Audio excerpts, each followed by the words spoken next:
Hi friends, ಈ ವಿಡಿಯೋದಲ್ಲಿ ಮೆಣಸಿನಕಾಯಿ ಬೆಳೆ ರಜೆ ಘೋಷಣೆ ಎಂದರೇನು ಅಂದರೆ ಮಿರ್ಚಿ ಕ್ರಾಪ್ ಹಾಲಿಡೇ ಅಂತೇಳಿ ಇಂಗ್ಲೀಷ್ನಲ್ಲಿ ಕರೀತಾರ.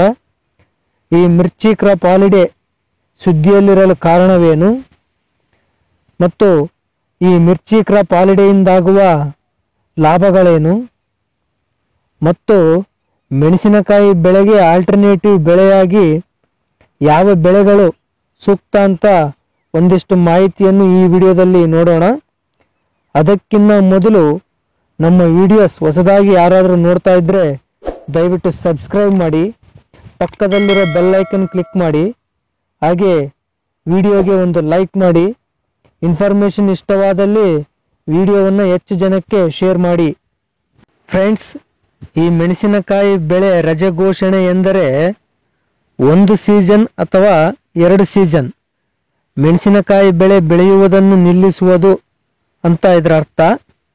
ಅಂದರೆ ಸಂಪೂರ್ಣವಾಗಿ ಮೆಣಸಿನಕಾಯಿ ಬೆಳೆ ಬೆಳೆಯುವುದನ್ನು ನಿಲ್ಲಿಸದೆ 1 ಅಥವಾ 2 ವರ್ಷಗಳ ಕಾಲ ಮೆಣಸಿನಕಾಯಿ ಬೆಳೆ ಬೆಳೆಯಲು ಬ್ರೇಕ್ ಕೊಡುವುದು ಅಂತ ಇದರ ಸಂಪೂರ್ಣ ಅರ್ಥ.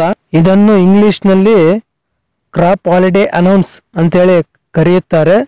ಇದು ಯುರೋಪ್ ದೇಶಗಳಲ್ಲಿ ಸರ್ವಸಾಮಾನ್ಯವಾಗಿ ಕಂಡುಬರುವ ಒಂದು ಪ್ರಕ್ರಿಯೆ ಅಗ್ರಿಕಲ್ಚರ್ನಲ್ಲಿ. ಈ ಮಿರ್ಚಿ ಕ್ರಾಪ್ ಹಾಲಿಡೇ ಅಂದರೆ ಮೆಣಸಿನಕಾಯಿ ಬೆಳೆ ರಜೆ ಘೋಷಣೆ ಅನ್ನೋದು ಈಗ ಏಕೆ ಸುದ್ದಿಯಲ್ಲಿದೆ ಅಂತ ನೋಡೋದಾದರೆ, ನಮ್ಮ ಕೃಷಿ ಇಲಾಖೆಗಳು ರೈತರಲ್ಲಿ ಇದರ ಬಗ್ಗೆ ಅವಗಾಹನೆ ಮೂಡಿಸಲು ಪ್ರಯತ್ನ ಮಾಡುತ್ತಿದ್ದಾರೆ. ಏಕೆಂದರೆ ಈ ಸಲ ಮೆಣಸಿನಕಾಯಿ ಬೆಳೆ ಅಧಿಕ ವಿಸ್ತೀರ್ಣದಲ್ಲಿ ರೈತರು ಬೆಳೆದು ಮತ್ತು ಬೆಳೆದ ಬೆಳೆಗೆ ಉತ್ತಮ ಬೆಲೆ ಇಲ್ಲದೆ ತುಂಬ ನಷ್ಟವಾಗಿರುವುದರಿಂದ ರೈತರಿಗೆ ಈ ಕ್ರಾಪ್ ಹಾಲಿಡೇ ಬಗ್ಗೆ ಒಂದಿಷ್ಟು ಮಾಹಿತಿಯನ್ನು ಕೃಷಿ ಇಲಾಖೆಗಳು ತಿಳಿಸ್ತಾ ಇದ್ದಾರೆ. ಇಂದಿನ ವರ್ಷದ ಮೆಣಸಿನಕಾಯಿ ಬೆಲೆಯನ್ನು ನೋಡಿ ಈ ಸಲ ರೈತರು ಮೆಣಸಿನಕಾಯಿ ಬೆಳೆಯ ವಿಸ್ತೀರ್ಣವನ್ನು ರೈತರು ಹೆಚ್ಚು ಮಾಡಿದ್ದಾರೆ. ಯಾವಾಗ ಒಂದು ಬೆಳೆಯ ವಿಸ್ತೀರ್ಣ ಹೆಚ್ಚಾಗಿ ಅದರ ಪ್ರಾಡಕ್ಟ್ ಮಾರುಕಟ್ಟೆಗೆ ಅಧಿಕ ಪ್ರಮಾಣದಲ್ಲಿ ಹರಿದು ಬರುತ್ತದೆಯೋ ಆಗ ಆ ಬೆಳೆಯ ಡಿಮ್ಯಾಂಡ್ ತುಂಬ ಕಡಿಮೆಯಾಗಿ ಅದರ ಬೆಲೆ ಕೂಡ ಭಾರಿ ಇಳಿಕೆ ಕಾಣುತ್ತದೆ. ಈಗ ಇರುವ ಸಿಚುವೇಶನ್ ಅದೇ.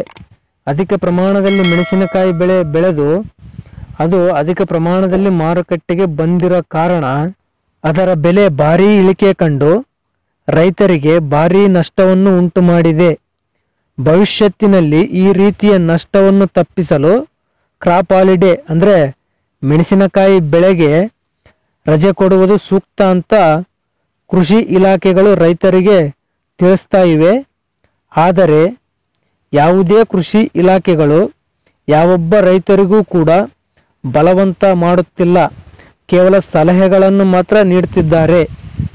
ಈ ಕ್ರಾಪ್ ಹಾಲಿಡೇ ಅನೌನ್ಸ್ ಅನ್ನೋದು ಕಂಪಲ್ಸರಿ ಏನಲ್ಲ, ಬೆಳೆಯುವವರ ಆಸಕ್ತಿಗೆ ಬಿಟ್ಟಿರುವ ವಿಷಯ ಅಂತ ಇಲಾಖೆಗಳು ತಿಳಿಸ್ತಾ ಇದ್ದಾವೆ.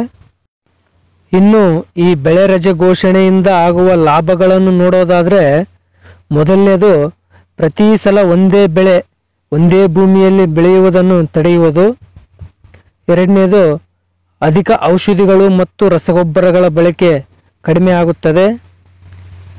ಬೆಳೆಗೆ ಇಡುವ ಖರ್ಚು ಉಳಿಸಲಾಗುತ್ತದೆ. ಹೊಲಗಳ ಗುತ್ತಿಗೆ ಇಳಿಯುವ ಸಾಧ್ಯತೆ ಇರುತ್ತದೆ. ಕ್ರಾಪ್ ಹಾಲಿಡೇ ಆದ ಮೇಲೆ ಕಡಿಮೆ ಖರ್ಚಿನಲ್ಲಿ ಅಧಿಕ ಇಳುವರಿ ಬರುವ ಸಾಧ್ಯತೆ ಇರುತ್ತದೆ.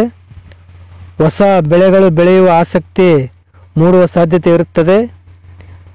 ಭೂಮಿಯ ಫಲವತ್ತತೆ ಹೆಚ್ಚಾಗುವ ಸಾಧ್ಯತೆ ಇದೆ. ಕಡಿಮೆ ಖರ್ಚು ಮತ್ತು ಅಧಿಕ ಲಾಭ ಬರುವ ಬೆಳೆಗಳ ಹುಡುಕಾಟಕ್ಕೆ ರೈತರಲ್ಲಿ ಆಸಕ್ತಿ ಬರಬಹುದು. ಇನ್ನು ಮಹಿಳೆಯರಿಗೆ ಸ್ವಲ್ಪ ಕೆಲಸದ ಭಾರ ಇಳಿಯುವ ಸಾಧ್ಯತೆ ಇದೆ. ಹೀಗೆ ಇನ್ನು ಹಲವಾರು ಲಾಭಗಳು ಈ ರೀತಿ ಮೆಣಸಿನಕಾಯಿ ಬೆಳೆ ರಜೆ ಘೋಷಣೆಯಿಂದ ಆಗುವ ಸಾಧ್ಯತೆ ಇದೆ.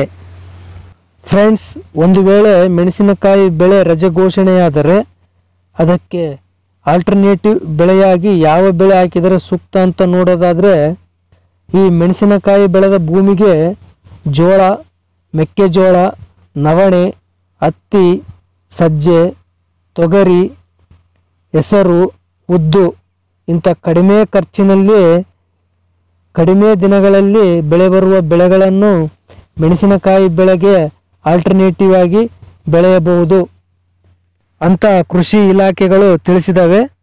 ಈ ಜೋಳ, ತೊಗರಿ, ಹೆಸರು, ಮೆಕ್ಕೆಜೋಳ ಈ ಬೆಳೆಗಳು ಅಧಿಕ ಇಳುವರಿಯನ್ನು ಕೊಡುವ ಮತ್ತು ಮೆಣಸಿನಕಾಯಿ ಬೆಳೆಗೆ ಆಲ್ಟರ್ನೇಟಿವ್ ಬೆಳೆಯಾಗಿವೆ. ಬೆಳೆಯಲ್ಲಿ ಮಾತ್ರ, ಆದರೆ ಆದಾಯದಲ್ಲಿ ಮೆಣಸಿನಕಾಯಿ ಬೆಳೆಗೆ ಆಲ್ಟರ್ನೇಟಿವ್ ಅಲ್ಲ. ಇದು ಫ್ರೆಂಡ್ಸ್ ಕ್ರಾಪ್ ಹಾಲಿಡೇ ಎಂದರೇನು, ಅದರ ಲಾಭಗಳೇನು, ಮಿರ್ಚಿ ಕ್ರಾಪ್ಗೆ ಆಲ್ಟರ್ನೇಟಿವ್ ಕ್ರಾಪ್ಗಳು ಯಾವುವು ಅಂತ ಇರುವ ಇನ್ಫಾರ್ಮೇಷನ್. ಫ್ರೆಂಡ್ಸ್, ಈ ಕಂಟೆಂಟ್ ನಿಮಗೆ ಇಷ್ಟವಾದಲ್ಲಿ ಈ ವಿಡಿಯೋಗೆ ಒಂದು ಲೈಕ್ ಮಾಡಿ, ವಿಡಿಯೋವನ್ನು ಹೆಚ್ಚು ಜನಕ್ಕೆ ಶೇರ್ ಮಾಡಿ, ಹಾಗೆ ನಮ್ಮ ಚಾನಲ್ ಸಬ್ಸ್ಕ್ರೈಬ್ ಮಾಡಿ, ಬೆಲ್ ಐಕನ್ ಕ್ಲಿಕ್ ಮಾಡೋದನ್ನು ಮರಿಬೇಡಿ. Thanks for watching.